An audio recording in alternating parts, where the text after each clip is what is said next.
Hi friends, welcome to Suresh sir classes. త్వరలో జరగబోతున్నటువంటి group 2, group 3, group 1కి useful అయ్యేటటువంటి మన జాబ్ని డిసైడ్ చేసేటటువంటి అత్యధిక మార్కులను స్కోర్ చేసేటటువంటి సబ్జెక్ట్ తెలంగాణ ఉద్యమం, తెలంగాణ చరిత్ర, తెలంగాణ సంస్కృతి, 33 జిల్లాల సమాచారం, గత పోటీ పరీక్షలో వచ్చినటువంటి ప్రీవియస్ క్వశ్చన్స్ ఇవన్నీ కలిపి కేవలం 99 రూపాయలకే 6 నెలల వ్యవధితో సురేష్ సార్ క్లాసెస్ యాప్లో ఉన్నాయి. సో మీ ఫ్రెండ్స్, మీ రిలేటివ్స్ ఎవరైతే కాంపిటేటివ్ ఎగ్జామ్స్కి ప్రిపేర్ అవుతున్నారో వాళ్ళందరికీ తెలియచేయండి. తెలంగాణ మలిదశ ఉద్యమంలో 2012లో ఉద్యమం కీలక పాత్ర పోషించింది. 2012 తెలంగాణ ఉద్యమం. తెలంగాణ ఉద్యమంలో అనేక సభలు జరిగినాయి. 2012లో జరిగినటువంటి అతిపెద్ద సభ ఏది అంటే అది సాగరహారం అనే సభ జరిగింది.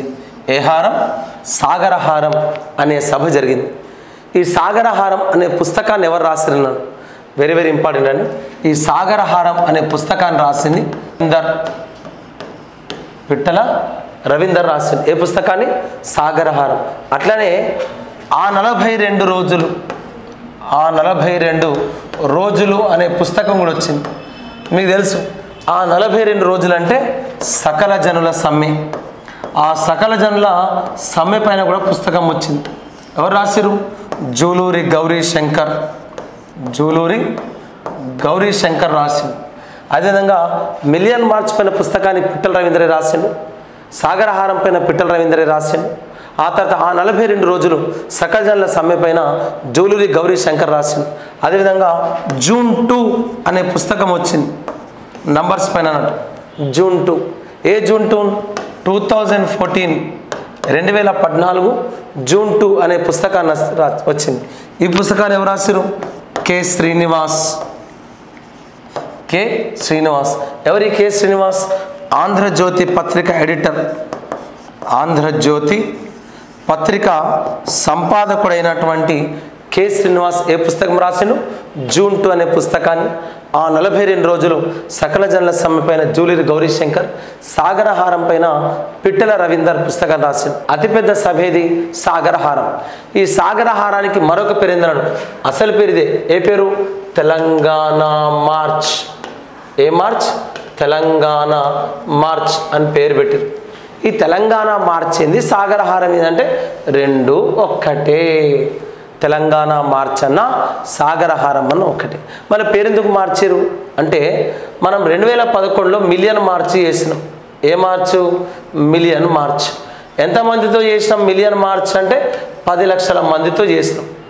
2012 వచ్చింది. 2012లో కూడా జేఎస్ఎం అన్నది మళ్ళీ మేము తెలంగాణ మార్చ్ చేస్తామన్నది. ప్రభుత్వానికి పర్మిషన్ తీసుకుంటాం. ఆల్రెడీ మీరు మిలియన్ మార్చ్కి పర్మిషన్ ఇచ్చినట్టే మా తెలంగాణ మార్చ్ కూడా పర్మిషన్ ఏంటంటే కిరణ్ కుమార్ రెడ్డి కూడా అడిగింది, ఎక్కడ చేసుకుంటారు మీరు అంటే, ఇంకెక్కడ చేసుకుంటాం, మిగిలింది ఏంటి? ట్యాంక్ బండే. ఆ ట్యాంక్ బండ్ పైన చేసుకుంటామంటే అప్పుడు ప్రభుత్వం పర్మిషన్ ఇవ్వలే. నో ట్యాంక్ బండ్ మీద అంటే పర్మిషన్ కుదరదు అంటే మళ్ళీ ఎక్కడ చేసుకోవాలా అంటే అప్పుడు ప్లేస్ మార్చిరు. ఎక్కడికి ప్లేస్ మార్చిరు అంటే చూడండి, ప్రభుత్వం ఏం చేసింది, మనం ఎక్కడ చేసుకుంటా అన్నాం, ఇవి ట్యాంక్ బండ్ పని చేసుకుంటా అన్నాం. ఇటు పోతే సికింద్రాబాదు, ఇటు పోతే హైదరాబాదు, ఇదంతా కూడా ఏందండి, ఇదంతా బుద్ధుని విగ్రహం. అవును, ఇవన్నీ నీళ్ళు. ఇటు ఒక రోడ్డు ఉంది. ఏ రోడ్డు? నెక్లెస్ రోడ్డు ఉంది. ఏ రోడ్డు? నెక్లెస్ రోడ్డు ఉంది. మనం ఏమన్నాం, ఎక్కడ చేసుకుంటారు మీరు కార్యక్రమం అంటే నో డౌట్ ఎట్ ఆల్ మేము ఇంకెక్కడ చేసుకుంటాం, మిగిలింది ఏంది, ఒక ట్యాంక్ బండేనా. ఏ బండ్? Tank bund. ఆ ట్యాంక్ బండ్ పైన చేసుకుంటాను మనం అన్నాం. ప్రభుత్వం లేదు ట్యాంక్ బండ్ పైన ఆల్రెడీ 32 విగ్రహాలు ఉన్నాయి. వాటిలో మీరు 16 అప్పటికే ధ్వంసం చేశారు. వాటి రిపేర్లకు చాలా పెద్ద ఖర్చు అయింది. హైదరాబాద్లోని ట్యాంక్ బండ్ తప్ప ఇంకెక్కడైనా అన్నారు. అప్పుడు మనం ఏమనుకుని పోయినాం, మేము తెలంగాణ మార్చి పెడతాం మిలియన్ మార్చ్ లాగా, మాకు పర్మిషన్ ఇవ్వండి అని తెలంగాణ మార్చ్ కోసం పోతే ప్రభుత్వం ఏం చేసింది, స్థలాన్ని మార్చింది. ఎక్కడికి మార్చింది? ట్యాంక్ బండ్ నుండి దాని ఆపోజిట్ సైడ్ ఏ రోడ్కి? నెక్లెస్ రోడ్కు మారింది. దాంతో ఈ నెక్లెస్ అనే పదానికి అర్థమైంది హారం. ఎక్కడ ఇదంతా హుస్సేన్ సాగర్ కాబట్టి ఈ హుస్సేన్ సాగర్ చుట్టూ జరుగుతుంది కాబట్టి దీన్ని ఏమన్నారు సాగర హారంగా పేరు మార్చారు. అంటే తెలంగాణ మార్చ్ యొక్క సభావేదిక మారడంతో ఏ వేదిక సభావేదిక మారడంతో తెలంగాణ మార్చ్ కాస్త ఏమైంది సాగరహారంగా మారింది. ఎక్కడ జరిగింది సాగరహారం హైదరాబాద్లోని హుస్సేన్ సాగర్ హైదరాబాద్లోని హుస్సేన్ సాగర్ ట్యాంక్ బండ్ పైన జరిగింది. హైదరాబాద్లోని హుస్సేన్ సాగర్ ట్యాంక్ బండ్ పైన జరిగింది. ఏ కార్యక్రమం సాగరహారం. దాని అసలు పేరు తెలంగాణ మార్చ్. ఎప్పుడు జరిగింది ఈ కార్యక్రమం తెలంగాణ మార్చ్ అనే కార్యక్రమం 2012 సెప్టెంబర్ 30 నాడు ఈ కార్యక్రమం జరిగింది. తెలంగాణ పొలిటికల్ జేఏసీ ఎవరు ప్రొఫెసర్ కోదండరాం పిలుపునిచ్చింది. ఎవరు పిలుపునిచ్చారు ప్రొఫెసర్ కోదండరాం అధ్యక్షతన తెలంగాణ పొలిటికల్ జేఏసీ 2012 సెప్టెంబర్ 30 తారీఖు నాడు ఏ కార్యక్రమాన్ని పిలుపునిచ్చారు తెలంగాణ మార్చ్ లేదా సాగరహారం అనే కార్యక్రమానికి తెలంగాణ పొలిటికల్ జేఏసీ పిలుపునిచ్చింది. పెద్ద ఎత్తున జరిగిన కార్యక్రమం ఏ కార్యక్రమం సాగరహారం అనేటటువంటి కార్యక్రమం పెద్ద ఎత్తున జరిగింది. ఏ కార్యక్రమం సాగరహారం. అది హుస్సేన్ సాగర్, ఇది నెక్లెస్ రోడ్, దాని పక్కన సంజీవ పార్క్, ఇవన్నీ కూడా ఇసుకేస్తే రాలినంత జనం వచ్చారు, లక్షల్లో జనం వచ్చారు. ఈ సాగరహారం నినాదం ఏందంటాడు సాగరహారం. దీనికి మరొక పేరు తెలంగాణ మార్చ్. ఏ మార్చ్ తెలంగాణ మార్చ్. ఎప్పుడు జరిగింది 2012 సెప్టెంబర్ 30 నాడు జరిగింది. 2012 సెప్టెంబర్ 30 నాడు జరిగింది. ఎక్కడ హైదరాబాద్లోని ట్యాంక్ బండ్ ఎదురుగా గల హైదరాబాద్లోని హుస్సేన్ సాగర్ హైదరాబాద్ హుస్సేన్ సాగర్ నెక్లెస్ రోడ్లో జరిగింది. హైదరాబాద్లోని నెక్లెస్ రోడ్లో జరిగింది. దీనికోసం Telangana political JAC professor Kodandaram ఒక నినాదం ఇచ్చింది. అవును జేఏసీ ఒక నినాదం ఇచ్చింది. ఆ నినాదం ఏంటంటాడు ఇంటికో మనిషి చేతుకో జెండా చలో హైదరాబాద్. ఏం నినాదం ఇచ్చింది సాగరహారం నినాదం ఏంటంటాడు సాగరహారం నినాదం ఇంటికో మనిషి చేతికో జెండా ఇంటికో మనిషి చేతికో జెండా చలో హైదరాబాద్ అనే నినాదాన్ని ఇచ్చారు. సాగరహారం నినాదం ఏందండి ఇంటికో మనిషి చేతికో జెండా చలో హైదరాబాద్ అనే నినాదం వెరీ వెరీ ఇంపార్టెంట్. ఇంటికో మనిషి చేతికో జెండా చలో హైదరాబాద్ అనే నినాదాన్ని తెలంగాణ పొలిటికల్ జేఏసీ ఏ కార్యక్రమంలో భాగంగా ఇచ్చిందంటాడు మిలియన్ మార్చా సాగరహారమా సమరభేర్య సంసద్ యాత్రన అంటాడు. ఏ కార్యక్రమానికి సాగరహారం అనే కార్యక్రమానికి పిలుపునిచ్చింది. ఈ కార్యక్రమానికి పెద్ద ఎత్తున జనాలు వచ్చారు. కొంతమంది పిలవకపోయినా వచ్చారు. ఈ కార్యక్రమానికి పిలవకపోయినా వచ్చిన అతిథులు ఎవరంటారు ఈ కార్యక్రమానికి పిలవకపోయినా వచ్చిన ముఖ్య అతిథులు ఎవరంటారు ఈ కార్యక్రమానికి పిలవకపోయినా వచ్చిన ముఖ్య అతిథులు ఎవరంటే number 1 Gaddar, number 2 Vimalakka, number 2 ఎవరండి విమలక్క, గద్దర్ అండ్ విమలక్క. ఈ కార్యక్రమానికి గద్దర్ విమలక్క వీళ్ళిద్దరు తెలంగాణ ఉద్యమకారులే కదా, మళ్ళీ వీళ్ళని ఎందుకు పిలవాలి అంటే తెలంగాణ పొలిటికల్ జేఏసీ అనేది శాంతియుత మార్గంలో గాంధేయ మార్గంలో ఉద్యమాలు చేసింది. కానీ గద్దర్ కానీ విమలక్క కానీ వీళ్ళంతదంతా కమ్యూనిస్టు భావజాలం కాబట్టి జేఏసీ వీళ్ళని ప్రత్యేకంగా విలువలే. కానీ గద్దర్ విమలక్క ఏం చేశారు తమ బృందాలను తీసుకొచ్చి ఉద్యమానికి దుమ్ము దులిపిరు. ఆ రోజు ఉద్యమంలో ఏంది దుమ్ము లేసిపోయింది. గద్దర్ తన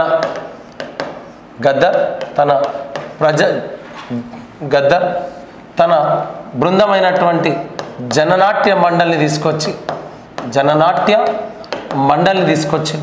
గద్దర్ తన జననాట్య మండలి బృందాన్ని తీసుకొచ్చి ధూమ్ధాములు చేసింది. అదేవిధంగా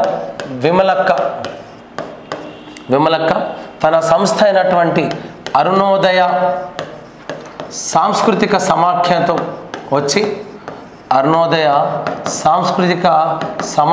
వచ్చి ఏం చేసింది, ధూమ్ధాములు చేసి సభను విజయవంతం చేసింది. మనకి ఎగ్జామ్లు ఏమడిగిండు, సాగరహారం పెద్ద ఎత్తున జరిగింది, మధ్యలో ఆగిపోయింది, కారణం ఏందన్నాడు. వాస్తవానికైతే ఇంటికో మనిషి చేతికో జెండా చలో హైదరాబాద్ అనే నినాదంతో అందరు సద్దులు కట్టుకొని ఒకరోజు అక్కడే ఉందాం అని చెప్పేసి కాన్సెప్ట్తో వచ్చింది. కానీ ఆ రోజు ఏం జరిగింది, భారీ వర్షం. సాగరహారం రోజు ఏం జరిగింది, భారీ వర్షం. అనుకోకుండా హైదరాబాద్లో భారీ వర్షం వచ్చింది. దీంతో ఏమైంది, సభ మధ్యలో ఆగిపోయింది. సభ రాత్రి 11:30 రాత్రి 11 గంటల ప్రాంతంలో రాత్రి 11 గంటల ఆ ప్రాంతంలో ప్రొఫెసర్ కోదండరాం ఏమన్నాడు, సభను తాత్కాలికంగా వాయిదా వేస్తున్నాం అని ప్రకటించిండు. సభను ఏ కార్యక్రమాన్ని, సాగరహారం లేదా తెలంగాణ మార్చ్ అనే కార్యక్రమం భారీ వర్షం కారణంగా ఆగిపోవడం జరిగింది. 2012లో జరిగిన అతిపెద్ద కార్యక్రమంలో ఒక కార్యక్రమం ఏది అంటే సాగరహారం. ఇదే 2012-11లో కొంతమంది తెలంగాణ కోసం దీక్షలు చేశారు, కొంతమంది తెలంగాణ కోసం యాత్రలు చేశారు. ఆల్రెడీ 2011లో చెప్పాను మీకు, అవునా. ఇక్కడ ఉన్నటువంటి కొండా లక్ష్మణ బాపూజీ, కోమటిరెడ్డి వెంకటరెడ్డి, అవునా, వీళ్ళు దీక్షలు చేశారు. అదేవిధంగా అక్కడ ఉన్నటువంటి మన నాయకుడు జూపల్లి కృష్ణారావు, ఆ తర్వాత ఉన్నటువంటి నాగం జనార్దన్ రెడ్డి లాంటి వాళ్ళు యాత్రలు తీశారు, రాజీనామాలు చేశారు. అట్లా కొంతమంది తెలంగాణ కోసం మన వాళ్ళు కాకపోయినా యాత్రలు తీశారు. ఎవరు వాళ్ళు అంటారు, అడిగింది ఆల్రెడీ ఎగ్జామ్. తెలంగాణ కోసం యాత్రలు తీసిన ముఖ్యమైనటువంటి వ్యక్తులు ఒకటి కిషన్ రెడ్డి. ఎవరండి, కిషన్ రెడ్డి. 2012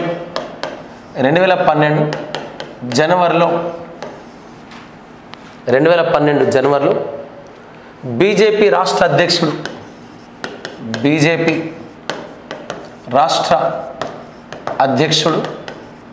ఎవరండి, కిషన్ రెడ్డి. బీజేపీ రాష్ట్ర అధ్యక్షుడు కిషన్ రెడ్డి ఏమడిగిండు, తెలంగాణ పోరు యాత్ర ఎక్కడ ప్రారంభమైందన్నాడు. చూడండి, ఎగ్జామ్ అడిగే విధానం వేరుంటాయండి. నీకు తెలుసు 2012 జనవరిలో బీజేపీ రాష్ట్ర నాయకుడు కిషన్ రెడ్డి ఏం చేసిండు, తెలంగాణ పోరు యాత్ర చేసిండు. ఎక్కడికి వెళ్ళి స్టార్ట్ అయింది యాత్ర అని అడిగాను. ఎక్కడికి వెళ్ళి స్టార్ట్ అయింది, 2012 జనవరిలో కిషన్ రెడ్డి చేసినటువంటి యాత్ర కృష్ణా అనే గ్రామం నుండి ప్రారంభమైంది.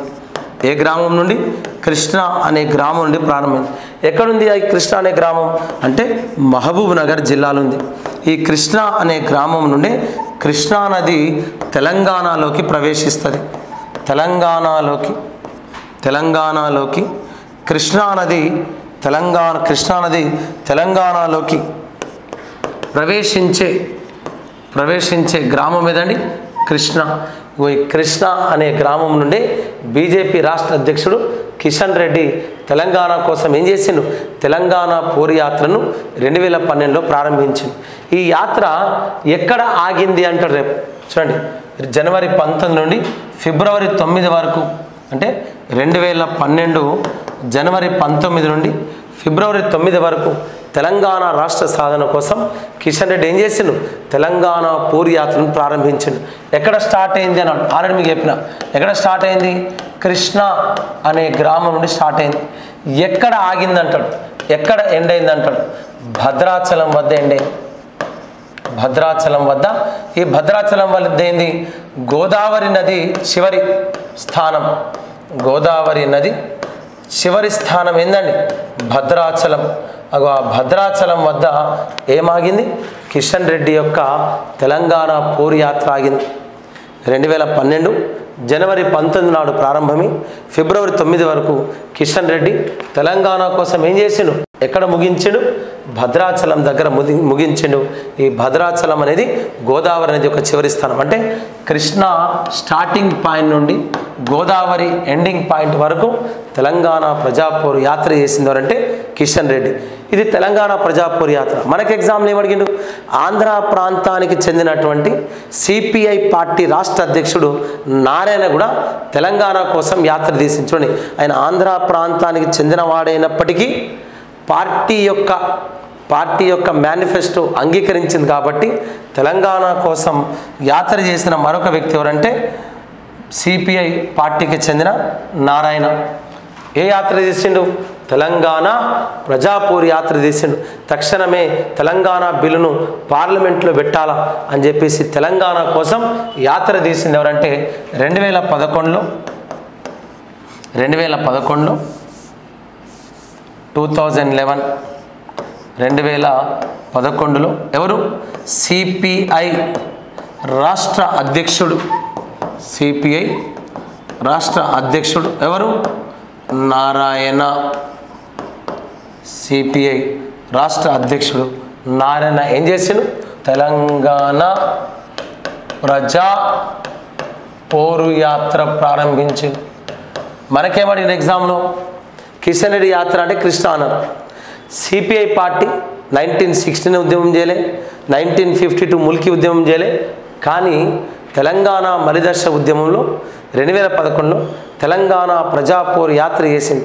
ఎక్కడికి వెళ్ళి ప్రారంభమైందంటే ఈ యాత్ర ఆదిలాబాద్ జిల్లా, పాత ఆదిలాబాద్ జిల్లా, ఇప్పుడు జిల్లాలు మారినాయి కాబట్టి ఆసిఫాబాద్ జిల్లాలోని జోడేఘాట్ నుండి ప్రారంభమైంది. ఎక్కడ నుండి? జోడేఘాట్ నుండి ప్రారంభమైంది. ఈ యాత్ర ఎక్కడికి వెళ్ళి ప్రారంభమైంది? తెలంగాణ ప్రజాపోరు యాత్రను సిపిఐ రాష్ట్ర అధ్యక్షుడు నారాయణ తెలంగాణ బిల్లును పార్లమెంటులో పెట్టాలి అనే డిమాండ్తో ఆసిఫాబాద్ జిల్లాలోని జోడేఘాట్ నుండి ప్రారంభించి హైదరాబాద్ వరకు ఈ యాత్ర చేసింది. జోడేఘాట్ నుండి ఎందుకు ప్రారంభించిండు అంటే జోడేఘాట్ కొమరం భీం యొక్క స్వస్థలం. కొమరం భీం యొక్క స్వస్థలం ఏందండి? జోడేఘాట్. కొమరం భీం, జోడేఘాట్, ఇట్లా కొమరం భీం యొక్క స్వస్థలం ఏంది? జోడేఘాట్. ఆ జోడేఘాట్ నుండి యాత్ర ప్రారంభమైంది. ఒకవైపు 2012లో కిషన్ రెడ్డి, 2011లో సిపిఐ నారాయణ, 2012లో అతిపెద్ద సభ సాగరహారం జరిగింది. ఇదే తెలంగాణ ఉద్యమం పెద్ద ఎత్తున జరుగుతున్న తరుణంలో యూపీఏ ప్రభుత్వం ఏం చేసింది? అప్పటిదాకా తెలంగాణ విషయాన్ని చిదంబరం పట్టించుకుంటుంది.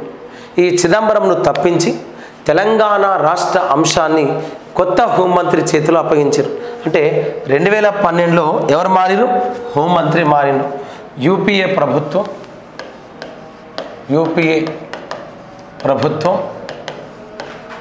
2012 చివరిలో కొత్త హోంమంత్రిగా ఎవరిని నియమించింది? మహారాష్ట్రకు చెందినటువంటి సుశీల్ కుమార్ షిండేను నియమించింది. యూపీఏ ప్రభుత్వం 2012 చివరిలో కొత్త హోంమంత్రిగా సుశీల్ కుమార్ షిండేను నియమించింది. మళ్ళీ పాపం ఈయనకేమన్నా తెలుసా? మళ్ళీ కథ మొదటికొచ్చింది. ఈ సుశీల్ కుమార్ షిండే ఏం చేసిండు?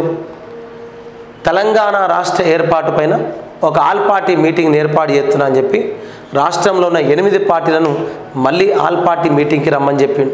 ఎక్కడ రమ్మన్నాడు? ఆల్ పార్టీ మీటింగ్కి రావాలని సూచించింది. ఎప్పుడు? 2012 డిసెంబర్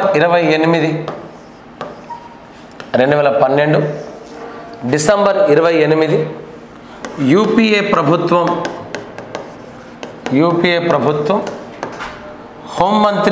కొత్త హోంమంత్రి షిండే ఆధ్వర్యంలో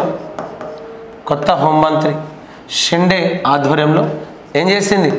ఆల్ పార్టీ మీటింగ్ను ఏర్పాటు చేసింది. ఎప్పుడు ఈ ఆల్ పార్టీ మీటింగ్? 2012 డిసెంబర్ 28 నాడు. ఎవరి అధ్యక్షతన? కేంద్ర హోంమంత్రి సుశీల్ కుమార్ షిండే అధ్యక్షతన జరిగింది. దీనికి ఎన్ని పార్టీలకు ఆహ్వానం వచ్చింది? మళ్ళీ 8 పార్టీలకు ఆహ్వానం. 8 పార్టీలకు ఆహ్వానం వచ్చింది. ఎన్ని పార్టీలకు? 8 పార్టీలకు ఆహ్వానం వచ్చింది. పార్టీకి ఎంతమంది చొప్పున? పార్టీకి ఇద్దరు చొప్పున 8 పార్టీలకు ఆహ్వానం వచ్చింది. దీనికి ప్రత్యేక ఆహ్వానితుడు ఎవరంటాడు? దీనికి ప్రత్యేక ఆహ్వానితుడు, స్పెషల్ ఇన్వైటీ, ఈ ఆల్ పార్టీ మీటింగ్కి ప్రత్యేక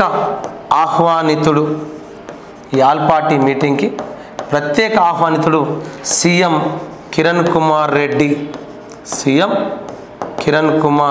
రెడ్డిని ప్రభుత్వం ప్రత్యేక ఆహ్వానితుడిగా పిలిచింది. ఎవరు? హోంమంత్రి 2012 చివరిలో కొత్త హోంమంత్రిగా సుశీల్ కుమార్ షిండే, ఈ సుశీల్ కుమార్ షిండే ఆధ్వర్యంలో ఢిల్లీలో ఎక్కడ యూపీఏ ప్రభుత్వం ఢిల్లీలో ఆల్ పార్టీ మీటింగ్ను ఏర్పాటు చేసింది. ఎవరు ప్రత్యేక ఆహ్వానితుడా? సీఎం కిరణ్ కుమార్ రెడ్డి ప్రత్యేక ఆహ్వానితుడిగా 2012 డిసెంబర్ 28 నాడు సుశీల్ కుమార్ షిండే నేతృత్వంలో ఆల్ పార్టీ మీటింగ్. మన లెక్కకైతే ఇది ఎన్నోది? 3వది. ఫస్ట్ ఎవరి అధ్యక్షతన? రోషయ్య. ఎక్కడ? హైదరాబాద్. Very good. ఎప్పుడు? 2009. నంబర్ 2 రెండోది ఎక్కడ? చిదంబరం నేతృత్వం. ఇది ఎక్కడ? ఢిల్లీలో. ఎప్పుడు? 2010. ఇంకోటి జరిగింది, మనం చిదంబరం దగ్గర జరిగిందని క్రియేట్ అనుకోం. 3వది ఎక్కడ? సుశీల్ కుమార్ షిండే. ఎప్పుడు? 2012. మొన్న ఎస్ఐ మెయిన్స్ ఎగ్జామ్లో క్వశ్చన్ అడిగింది. ఈ క్రింది వాళ్ళలో హాజరు కాని వ్యక్తులు ఎవరు అంటే మనకింద ఈ ఆల్ పార్టీ మీటింగ్కి ఎవరెవరు హాజరయ్యారు? మళ్ళీ 8 పార్టీలు పోయినాయి. 2012 డిసెంబర్ 28 ఆల్ పార్టీ మీటింగ్. ఎవరి అధ్యక్షతన? షిండే. ఎక్కడ? ఢిల్లీ. ఎవరు ప్రత్యేక ఆహ్వానితులు? Kiran. 2012 December 28 all party meeting, Shinde అధ్యక్షతన ఢిల్లీలో. ప్రత్యేక ఆహ్వానితులు ఎవరు? కిరణ్. మనకి ఎగ్జామ్లో ఏమడిగిండు? ఏ పార్టీ నుండి ఎవరు వచ్చిరని అడిగిండు. First TRS party. ఏ పార్టీ? టీఆర్ఎస్ పార్టీ తరఫున 2012లో టీఆర్ఎస్ పార్టీ కొత్త వ్యక్తిని పట్టుకుపోయింది. 2010లో కేసీఆర్తో పాటు పోయింది ఎవరంటే ప్రొఫెసర్ జయశంకర్ సార్. దురదృష్టవశాత్తు తెలంగాణ మన నాయకుని కోల్పోయింది, ఉద్యమ నాయకుని కోల్పోయింది. అప్పుడు టీఆర్ఎస్ పార్టీ తరఫున కేసీఆర్ ఎవరిని పట్టుకుపోయాడు? కీలక నాయకుడు నాయిని నరసింహారెడ్డి. టీఆర్ఎస్ పార్టీ తరఫున ఎవరు? కేసీఆర్తో పాటు నాయిని నరసింహారెడ్డి హాజరైండు. ఎవరు? నాయిని నరసింహారెడ్డి హాజరైండు. టీఆర్ఎస్ పార్టీ తరఫున కేసీఆర్తో పాటు ఎవరు హాజరయ్యారు? నాయిని నరసింహారెడ్డి హాజరైంది. భారతీయ జనతా పార్టీ తరఫున మనుషులు మారింది. కిషన్ రెడ్డి వచ్చింది. ఎవరు? కిషన్ రెడ్డి. కిషన్ రెడ్డితో పాటు ఎవరు వేరు? ఖమ్మంపాటి హరిబాబు. ఖమ్మంపాటి హరిబాబు విజయవాడ ఎంపీగా పనిచేసిండు. ఇంతకుముందు ఇతను వచ్చిండు. Number 3 Congress party. Congress party తరఫున మాజీ స్పీకర్ సురేష్ రెడ్డి. ఆంధ్రా నుండి గాదే వెంకట్రెడ్డి. తెలుగుదేశం పార్టీ తరఫున సీనియర్ నాయకుడు, తెలంగాణ ఉద్యమం చేయకున్నా ఆ తర్వాత ఏమైండు? ఉప ముఖ్యమంత్రి అయినటువంటి కడియం శ్రీహరి. ఆంధ్రా నుండి యనమల రామకృష్ణుడు.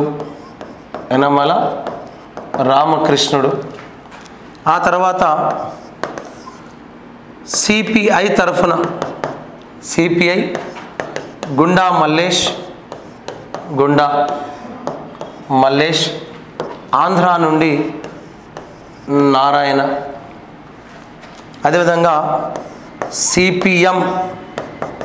సిపిఎం పార్టీ నుండి జూలకంటి రంగారెడ్డి.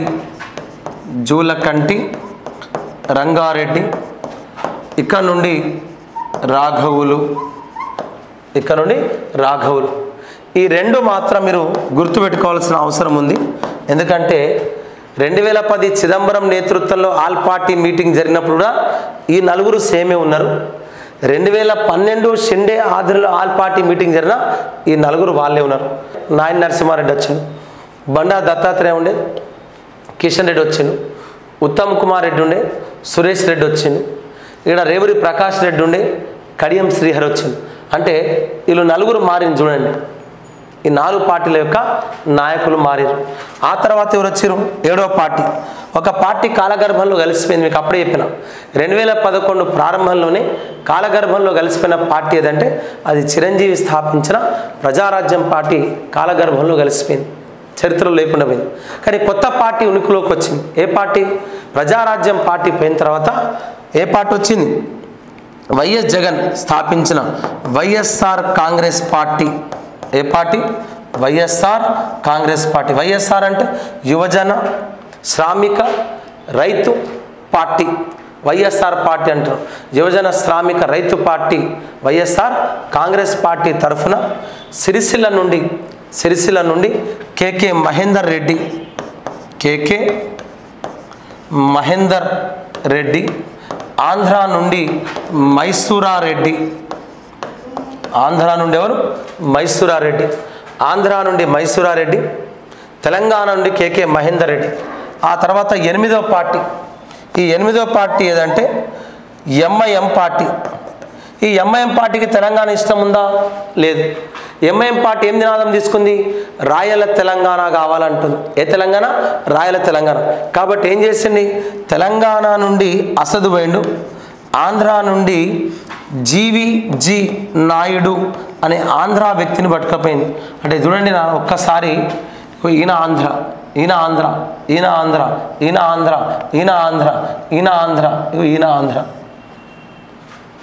వీళ్ళు తప్ప టిఆర్ఎస్ పార్టీ నుండి పోయిన కేసీఆర్, నాయని నరసింహారెడ్డి తప్ప మిగతా వాళ్ళంతా వీళ్ళంతా తెలంగాణ నుండి, వీళ్ళంతా ఆంధ్ర నుండి.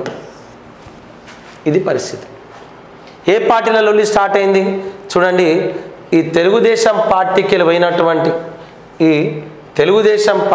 పోయినటువంటి యనమల రామకృష్ణుడికి ఏ కోశాన తెలంగాణ ఇష్టం లేదు. ఈ గాదె వెంకటరెడ్డి కూడా తెలంగాణ ఇష్టం లేదు. అంటే ప్రధానమైనటువంటి పార్టీలు ఏంటంటే టీడీపీ, కాంగ్రెస్లు. ఈ టీడీపీ కాంగ్రెస్కి వెళ్ళినటువంటి గాదె వెంకటరెడ్డి కానీ యనమల రామకృష్ణుడు కానీ తెలంగాణ ఇష్టం లేదు. మనస్ఫూర్తిగా వీళ్ళిద్దరికీ ఇష్టం లేదు. అవి రెండు పక్కన పెడితే ఈ సిపిఎం పార్టీ నినాదం ఏంది? విశాలాంధ్ర. ఈ ఎంఐఎం పార్టీ నినాదం ఏంది? రాయల తెలంగాణ. అంటే వీడు నాటోకే, వీళ్ళిద్దరు నాటోకే. అంటే పార్టీకి ఇద్దరు చొప్పున. అంటే మన నాయకులు పోయేటప్పుడు పార్టీల పరంగా పోతురు, ఆడపోయినాక ఏమవుతారు? ప్రాంతాల వారీగా విడిపోతురు. పోయేటప్పుడు పార్టీ పరంగా పోతురు, అక్కడ పోయినాక ఏం చేస్తారు? ప్రాంతాల వారీగా విడిపోయారు. ఈ తెలంగాణ వాళ్ళంతా ఒక గ్యాంగు, ఈ ఆంధ్ర వాళ్ళంతా ఒక గ్యాంగ్గా విడిపోతున్నారు. దాంతో Sushil Kumar Shinde all party meeting జరిగింది. ఈ ఆల్ పార్టీ మీటింగ్ తర్వాత ఏం చేయాలో అర్థం కాని పరిస్థితికి వచ్చింది. రాజకీయ నాయకులంతా ప్రాంతాల వారీగా విడిపోయారు. ఫస్ట్ ఆల్ పార్టీ మీటింగ్లో చిదంబరం నేతృత్వంలో జరిగితే అప్పుడు ఏం చేశారు? ఈ రాజకీయ నాయకులేదు కాదు, ప్రజల మనోభావాలు తెలుసుకోవాలని చెప్పి 2010లో జస్టిస్ శ్రీకృష్ణ కమిటీ వేసారు. 2011లో నివేదిక వచ్చింది.